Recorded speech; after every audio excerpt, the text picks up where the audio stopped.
Sabe? Às vezes, uma única frase pode guardar um universo inteiro de significados. Hoje, a gente vai mergulhar fundo em um versículo bem impactante do livro de Provérbios para desvendar toda a sabedoria que ele tem ali. Vamos começar essa análise. Bom, aqui está o versículo completo. Reparem que ele se divide em duas partes, né? São como duas promessas bem poderosas, e cada uma delas vem com uma condição específica. A primeira fala sobre sabedoria, e a segunda sobre proteção. Vamos olhar cada uma com calma. Então, começando pela primeira metade, a ideia de que a verdadeira sabedoria é algo que Deus reserva. Isso já diz muita coisa. Não é algo que é simplesmente distribuído por aí, mas sim guardado, como se fosse um tesouro de muito valor. Isso nos leva direto para uma pergunta fundamental que o próprio texto já provoca.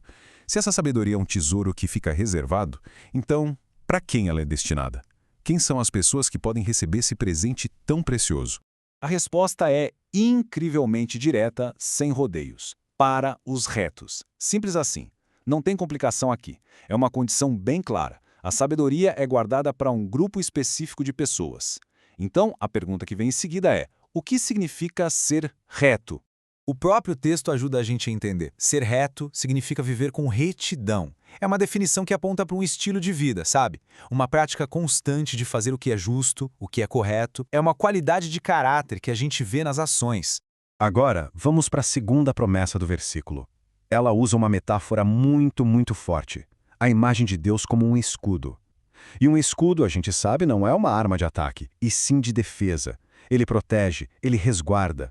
E, de novo, a estrutura do versículo nos convida a fazer a pergunta: para quem essa proteção é oferecida? O que Deus se torna para aqueles que cumprem essa segunda condição? A resposta é igualmente poderosa e direta. Deus é escudo. Essa imagem traz uma sensação de segurança, de defesa contra os perigos, sejam eles visíveis ou não. Mas, assim como antes, existe uma condição para ter acesso a esse escudo. A condição aqui é andar com integridade. E a fonte define isso como caminhar em honestidade. De novo, não é sobre um status, mas sobre uma jornada, um caminhar. A honestidade, nesse caso, é o caminho que qualifica alguém para receber essa proteção divina. Agora, o ponto principal é que essas não são duas promessas separadas, isoladas.